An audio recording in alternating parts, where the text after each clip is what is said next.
Welcome to How Do They Afford That, the podcast that peeks into the financial lives of everyday Australians. I'm Michael Thompson. I'm a writer and co-host of the Fear and Greed Business Podcast. And as always, I'm with Canna Campbell, previously a financial planner, now the founder of Sugar Mama TV, which is the financial literacy platform that you'll find on YouTube, on podcasts, obviously, because here we are on one now, books, Instagram, and more. Canna, what's been happening this week? I have a funny frugal fail story for you. Oh, how do you actually fail at being frugal? Well, I'm that daggy frugal mum that makes her kids take the free fruit at Woolworths. Yes. And I had all three with me at the supermarket, which is that's a frugal fail in itself, taking your kids to the supermarket. Yep. But I said to my kids, you're each getting some free fruit, take it. And my son, who's 9, is like, I don't want any fruit. I feel like I'm not hungry. I'm like, take the fruit. I'm making banana bread. Oh, so take it and don't eat it now. Take it and we'll carry it out of the shop. Shocking. Anyway, like begrudgingly, he's like, oh, I'm like, one for you, one for your sister, one for your other sister, like making them. And of course, all three do not want their bananas, which is fine because I'm making banana bread this afternoon. Anyway, we're walking to the car. I'm like, where are those bananas? And my son, Rocker, goes, yeah, I put them on the checkout belt my of the checkout. God. I'm like, I just paid for the free fruit. Well, here I was thinking that you were going to say that you had then also taken one as well. And I thought, how do you actually make this look believable as you go around the shop? And I think you'd have to kind of peel it kind of a quarter of the way. So it looks like it's being consumed as you're walking around the shop, which is, I think, the spirit of kind of the... Yeah, no, I'm being embarrassingly frugal here. And then instead you have gone the other way and paid for the free fruit, which is... Karma. Oh, that is fantastic. I love that. So now I know that is how you fail at being frugal. My banana bread is really good though, but I'm a shareholder of Woolworths. I'm like, I love Woolworths rewards. I shop loyally, but it has annoyed me ever since. I love that's how you now justify it to yourself. I did it because I'm a shareholder of Woolworths. I'm doing it to protect my long-term investment, not because of just need to make myself feel better. That is great. I love that. Now, actually mentioning investments and being a shareholder, we should mention this now because... And I should point out, just because I mention I own Woolworths stock does not mean it's product advice or investment advice or even strategic advice. I'm just sharing that with you to justify my attempt at potentially stealing from Woolworths. Yeah. And look, I mean, Woolworths is one of those companies that's pretty widely held by a lot of investors and through super funds and everything like that. So people may well, in fact, be investors in Woolworths and similar companies without even realizing it. Exactly. So look, that is the point really, that as you're listening, everything that we talk about is general in nature. It's not personal, investment, strategic or product advice. It is purely for financial education purposes only, even if that is learning through your fails. Absolutely. Don't steal from Woolworths. As you know, we don't know anything about your financial situation, your goals, your deadlines, or even your risk profile. So should we be talking about anything and you think, oh, wow, that's interesting. I wonder if I should be doing that myself. That is when we recommend you go and see a financial planner and ask them for personal advice based on your current situation, your deadline, your financial goals and dreams. This is educational purposes only. All right, Christmas. We are talking about Christmas because we are there. This year has absolutely flown by, and Christmas is probably the most expensive time of the year. I think next would be, return to school probably would be the next most expensive. Back to school is a big one, yeah. School uniforms, sporting equipment, so even daycare school fees when you've got two going at the same time. It can add up. Christmas, though, has everything because you've got presents, you've got food, you've got travel, you've got entertaining, you've got Christmas parties, and Christmas parties with a cash bar would have to be like the worst of all, where you actually have to pay for the drinks at the Christmas party that you're attending. It's painful, especially if you're taking turns in rounds. That's right. There's always someone that kind of conveniently goes missing when it's there around. That is well, that's not a frugal fail then, is it? That would actually be a frugal win. And that kind of feels like it's on par with stealing bananas from Woolworths is disappearing when it's your shout. So anyway, look, this is all about how to afford Christmas. It's just how do you get through this without a mountain of debt But also, how do you actually make sure that you have the Christmas that you want? Because it is such an expensive time of year and the costs can add up really, really quickly. And it's something that actually needs a bit of thought. If you're going to be able to do it, afford it and not end up just hundreds or thousands of dollars in a hole. You want to start 2023 on a strong note and ideally debt-free or minimal debt if you're already in debt. So the good news is there's lots of different things you can do actually to survive financially. All right, broad question. What's your approach? When you know Christmas is coming, what do you do? All right. What I recommend is having a list. So writing down who you need to buy gifts for. Do you check that list twice? Okay, well, this is my next step. So you write who you need to buy a list for, and then you write what would you like to buy them. Yep. Okay.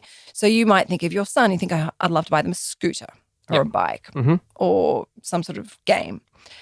Then you go and research where is the best place to buy this, but not before checking how much money have you already got saved up, allocated for Christmas money. So you can see, all right, I've got a $200 budget to work for this year for Christmas or a $500 one or whatever it may be.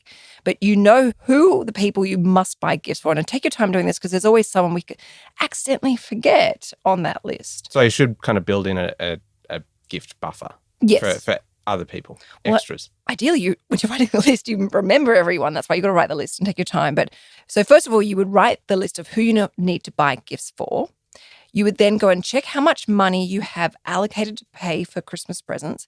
And then against each of the people on your list, taking your time to make sure you haven't forgotten anyone, you then write down a list of ideas of things you would like to buy them. Okay? Yep.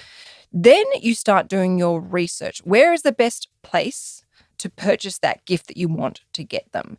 Making sure that you're rationing out your $200 or $300 or $400 Christmas spending money across the people in that list.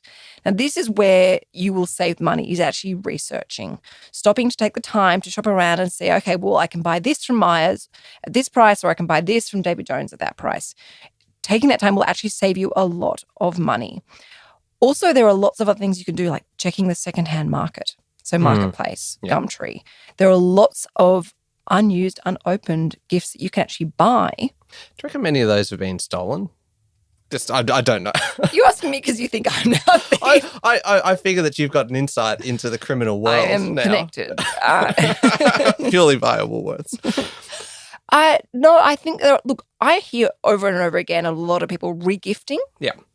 Or, getting a crappy gift, let's be honest, or something they just don't, they already have a duplicate of, double ups. Or don't want it, or it's not right for them, it's not their style or taste, and they'll go and sell it on Marketplace. So it makes sense to check Marketplace. Okay, so re-gifting and unwanted prizes and things like that is probably more likely than proceeds of crime. Yeah, yes. Okay, good. Noted. Another great thing that I discovered was I took my kids to the Salvation Army and I was blown away by how many unopened toys there were for sale. And a girlfriend of mine actually works for the Salvation Army and she said it happens all the time. People just have maybe gift cupboards and they realize they never actually use those gifts and they just literally drop them off. And you could literally, I remember at one point I remember thinking, gosh, you could actually buy a year's worth of gifts in this one wall that I was looking at of toys. And so many of them are if they have been opened, they're barely touched. And you think about it, kids actually, especially babies, they outgrow toys quite quickly as they develop. So that's another great way of saving a lot of money as well. Another thing I've recently cottoned on to and using your points. So for example, Virgin Velocity have just partnered with Myer. They did this a couple of months ago, actually. And you can actually use your Virgin Velocity points to shop at Myer. And there's something like 200,000 products to choose from. So if you're on a really tight budget, but you happen to be someone who has a lot of frequent flyer points through Virgin Velocity, you can actually potentially do a lot of your shopping for free this Christmas using your points. That's a good idea. It's a handy thing to know. It may not be an efficient use of those points, but if you think, oh gosh, I just can't afford presents for the kids this year, what am I going to do? And you're in a state of despair. It's a creative way. Yeah, because you do often hear a lot of talk about what is the efficient way to use points and that you do kind of like your classic rewards flights or something, which is I think, the more efficient way to do it. And I agree with that. But But sometimes if you don't have the money, if if you don't have the money to actually buy a gift, then the points are just sitting there. Use them. That makes a lot of sense. Exactly. And also, there's so many things about Christmas time. Like, it's all about, having connections and I guess the wealthiness of life and, being grateful and stopping to take a moment. Mm-hmm. So I think making gifts is a fantastic way. And this is what I've done for Tom, my partner, quite a few times in a row, is I make him videos.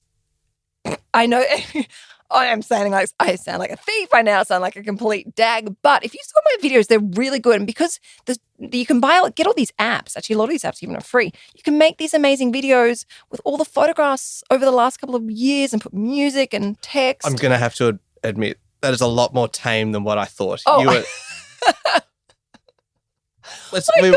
Okay, your head's in the gutter.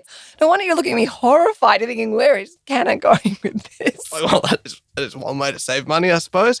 No, I'm talking about heartfelt, very PG family photographs collected as a collaboration in a video, a bit like Instagram Reels. They can sometimes actually automatically, or even Apple iPhones do this for you.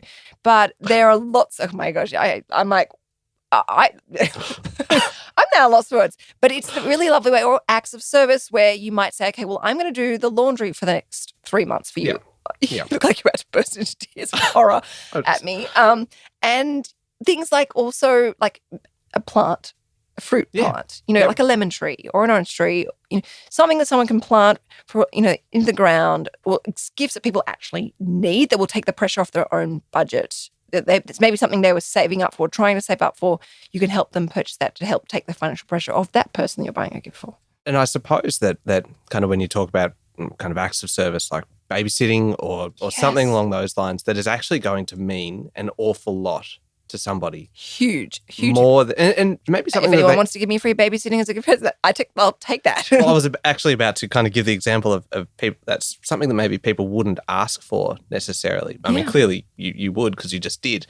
But it's the kind of thing that maybe people would think, oh no, I don't want to kind of inconvenience people. But if you offer that as the gift, then that's actually something that carries a high value, more than the monetary value. Absolutely. I mean, if we go out for, say, dinner, it's at least $80 to $120 in babysitting. So if someone offered me 3 nights of babysitting, that's a very high value present, and something I would be exceptionally grateful for. Oh, absolutely. Absolutely. Because in the end, the time alone is just extraordinary. Exactly. And so valuable.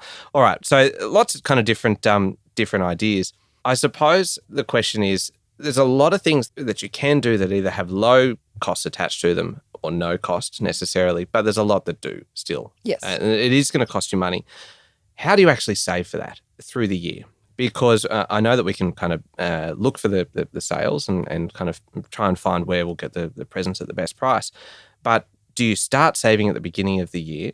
Do you open another bank account to put it into as the owner? I am not letting you open up any more bank accounts. As the owner of 18 bank accounts, is this the reason I need for a 19th?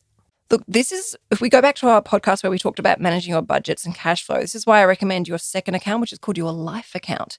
And this is where we use it as a stockpile financial float account to help plan and prepare for Christmas, as an example, or when your rego is due, or, those electricity bills or water bills. So Christmas is factored in there, but the earlier you start saving for Christmas, the better. Just the simple math shows that. So if you have a budget of, say, $1,000 spending money for Christmas, if you start saving $100 in January per month, you'll be there. And at least $100 isn't too destructive than panicking in, say, October and going, oh my goodness, I have not planned and prepared for Christmas. I'm now going to have to save $400 a month to try and have enough money in time for Christmas time. So the earlier, the better. And that should really be factored into this second account, which is what I call your life account, which has a large component of emergency money and your, financial float in preparation for these expensive times of the year. This is one of those things though, where I agree in principle with this, but you're frightened of change.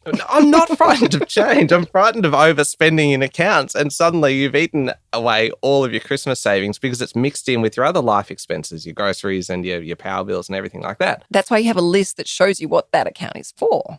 Yes, but unless you're kind of updating your spreadsheet every night, and seeing how much you've actually spent that day from groceries, so you know how much you have. Isn't it just easier to quarantine them into bank accounts so that you know when this account is empty, that's all I've got to spend on groceries? Well, yes and no. So the daily, weekly, fortnightly, and monthly comes out of the first account. Yep. So those you don't need to, as long as you stick to your budget boundary, you're fine. Yep.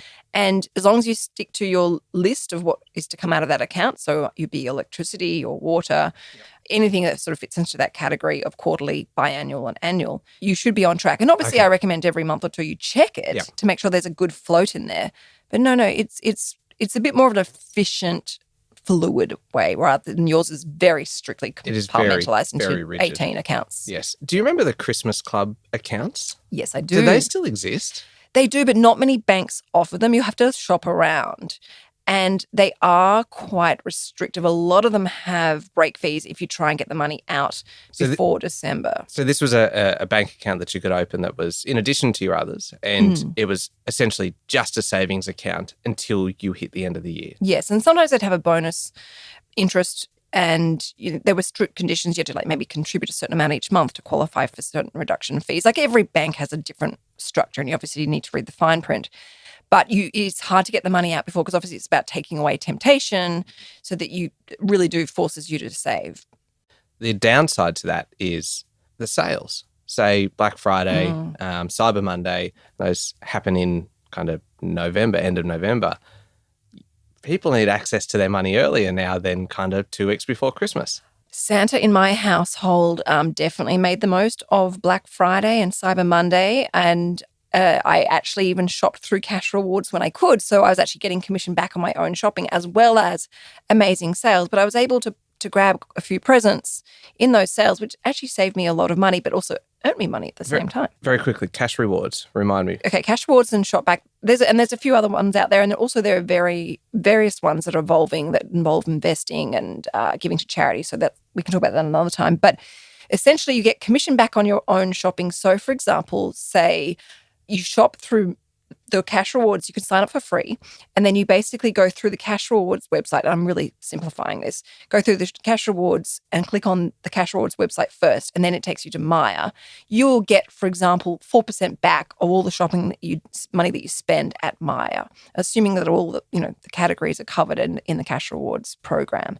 But this can quickly and easily add up. I use both programs. I'm probably more of a cash rewards fan, but it adds up very quickly over time. Like I checked my cash rewards account the other day. I've got like almost $300 in cash. Oh, wow. Yeah, to be paid back to me. Okay. All right. We will come back in a second because there's a few more things I want to talk to you about, including kind of secret Santas and things like that, but also how do you afford the food at Christmas? So we'll come back in a second and talk about that.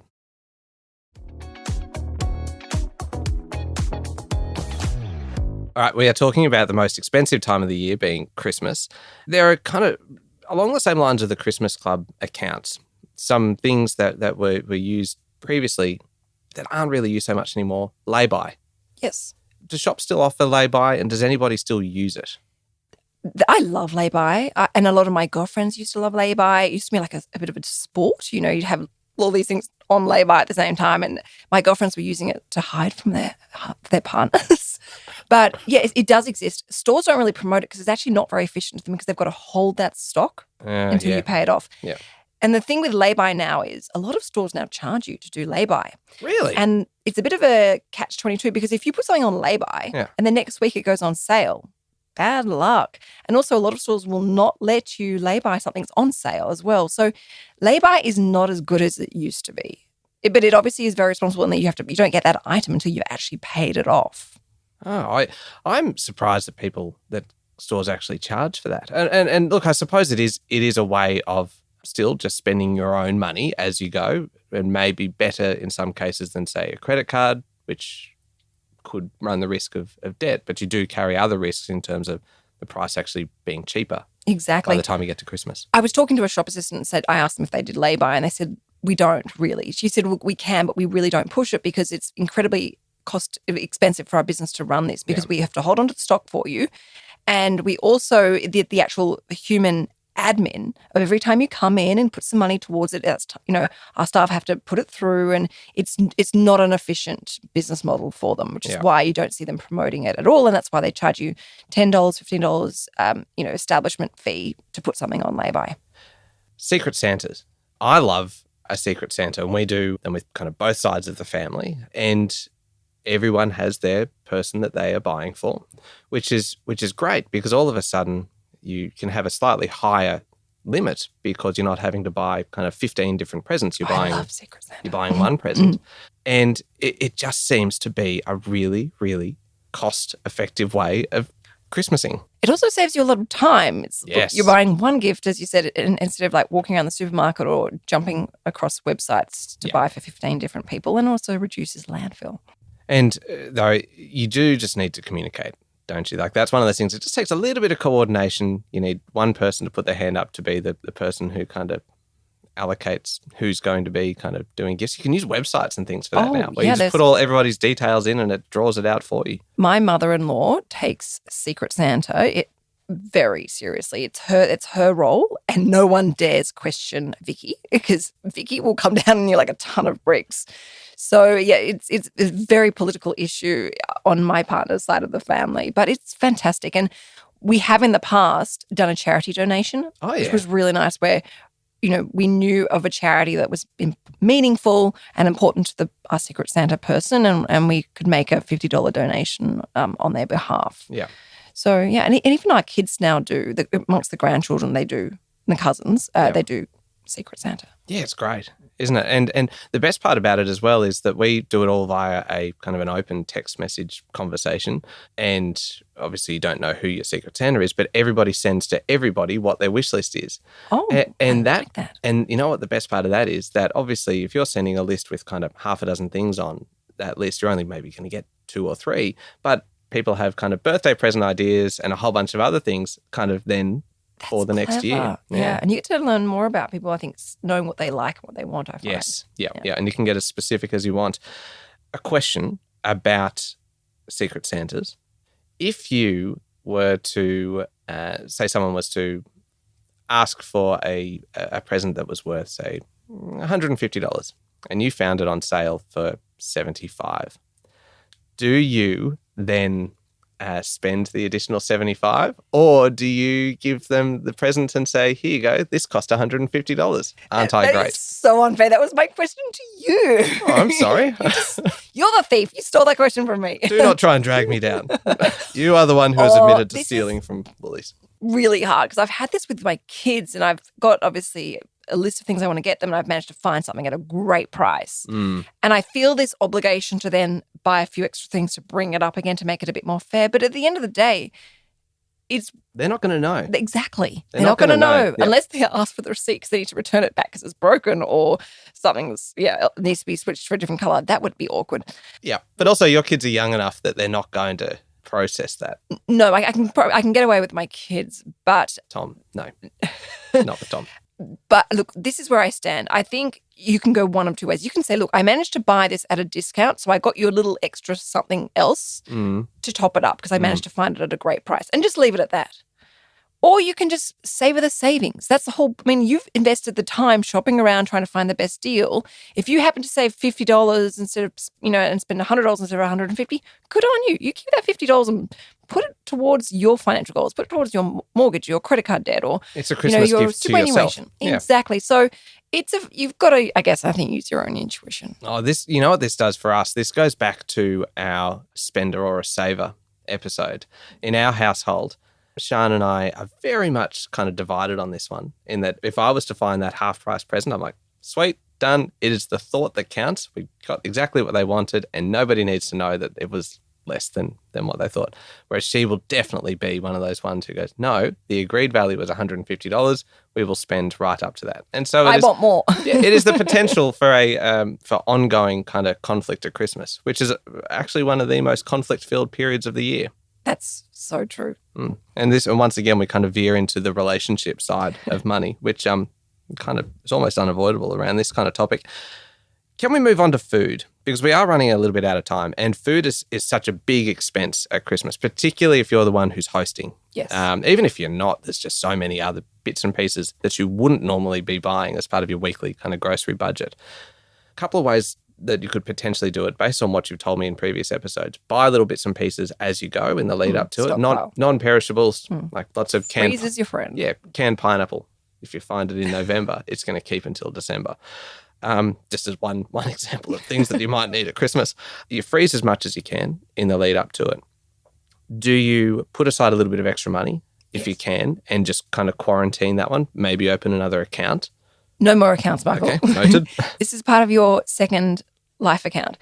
Yes, look, I recommend if you're hosting, divide and conquer, don't try and do it all. So say to someone, would you mind doing a cheese board? Would you mind bringing a bottle? Do you mind doing a salad? And look, you don't have to give people the big expensive things. You're hosting. But if there is nothing wrong with saying, would you mind grabbing a couple of loaves of fresh bread? Yeah. Can you make some maybe sauce for the dessert? Or in something, it's perfectly acceptable. I would never turn up to someone's house empty-handed and I'd turn up obviously with maybe a bottle of wine, but also something else. I think a bunch of stolen bananas, for example. I'd turn up with some frugally made banana bread, thank you very much. Got it. Just don't ask where the bananas came from. Exactly. Got it. But and the other thing is I've talked about Frugal before. This is this app where you can see, and this is a really good time when this app is very, very valuable because you can actually see, for example, Ferrero Rocher chocolates, which is a chocolate a lot of people love to buy when they're going to someone's house.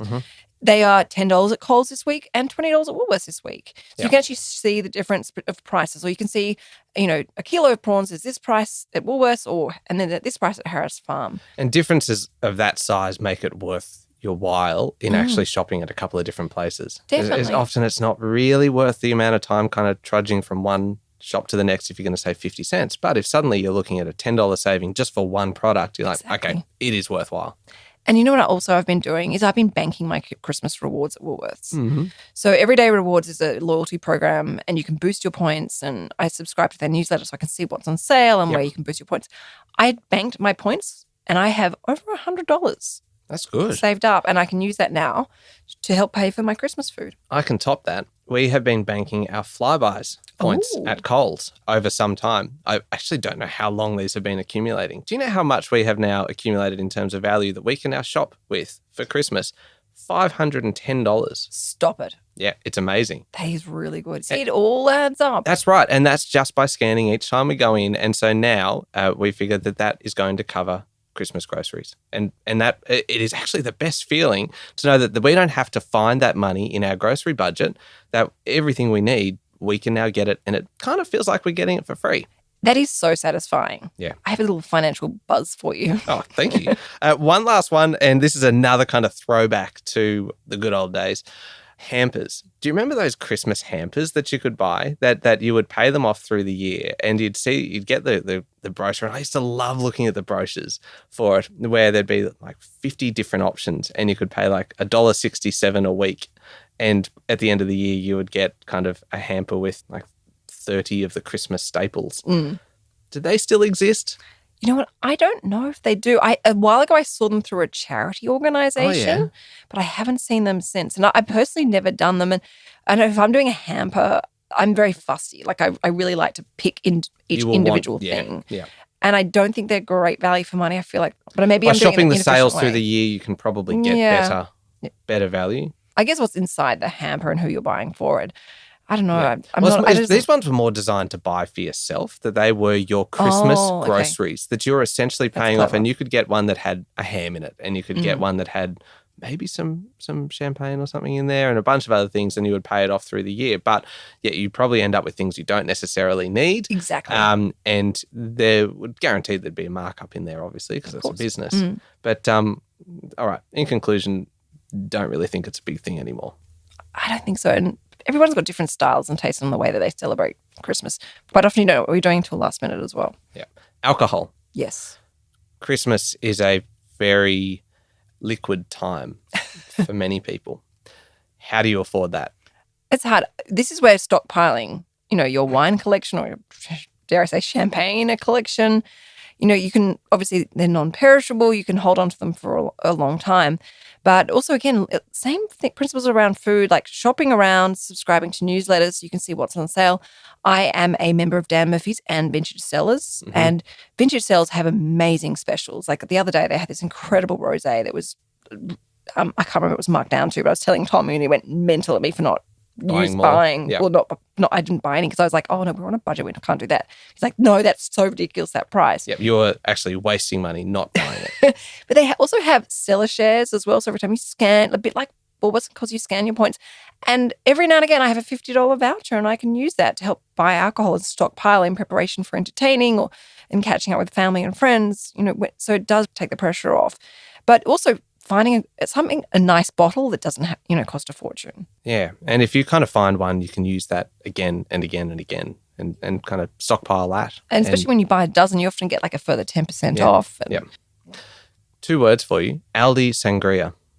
Ooh. It's one of those things that's kind of been doing the rounds kind of on kind of forums and things like, hey, have you tried this? It's fantastic. And so we tried it the other day and it was actually really good. It's something like $8 a bottle.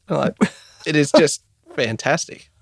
I had a funny frugal fail, another one at Aldi. Hang on, why are you saying that this is a frugal fail? This is a frugal win. It was a win, but I got excited when I heard one of these on a similar thing. I heard that Aldi had amazing wines. I went and bought a bottle of red wine thinking, oh my gosh, this is great. I opened up the red wine and it was fizzy. And it wasn't supposed to be fizzy? No, and it was horrendous. But I'm not in the know. I mean, I'm obviously listening to the wrong people about which products to be buying at Aldi because everyone does rave about Aldi. You know what? If Aldi, and we are getting off topic and we have run way over time, but if Aldi started doing online sales, click and collect, that would just be the dream because then you could do your click and collect for Aldi and for Coles and for Woolies, and I would never have to get out of the car and never have to see anybody ever again. Now you're sounding like my partner Tom. He hates people. Oh, well, and this is the time of year to dislike people, Christmas. So I'm definitely going to be visited by the ghost of Christmas past at some point, aren't I? All right. Look, I think we've covered a lot. There's a fair bit in this, and it's not too late, is it, to kind of – there's a few things there that you can kind of be doing for this Christmas, but it's probably a good idea to be thinking about next Christmas now. Especially if interest rates keep going up. Oh, yeah. Yeah. All right. So your approach is really kind of you make a list, you're checking it twice, then you check how much you have in savings, you're researching the prices, you're kind of thinking about secondhand items, also the things that you can make for free services, experiences that you can provide. Think about your budget through the year in terms of your second account, your life account, and be putting aside some money for Christmas presents, looking for the food sales as well through the year, things that you can put aside, the gifts that you can put aside. And then when you get to the end of the year, hopefully the pressure is off and you're using your kind of Flybuys points and your Woolies rewards points. And when it comes to alcohol, buying the Aldi Sangria. Not the red wine. Not the red wine, the unintentionally fizzy red wine. All right. I think we've covered everything. How do people find you? If you head to my Instagram account at SugarMamaTV, it's probably the best way to get in contact with me. And also I provide you with all the sticker link taps where you just hit the button and it will take you straight to our freshest, newest, most fabulous podcast. Yeah, great advice. Fantastic advice. There we go. Thank you very much for listening to How Do They Afford That? Remember to hit subscribe or follow. And please, if you're enjoying the podcast, leave us a review as well. We love getting those. Next week, we are talking about buy now, pay later, which has kind of really taken over in the last few years. But there are a few little bumps there as well. This is really the definitive guide to buy now, pay later. Don't miss it.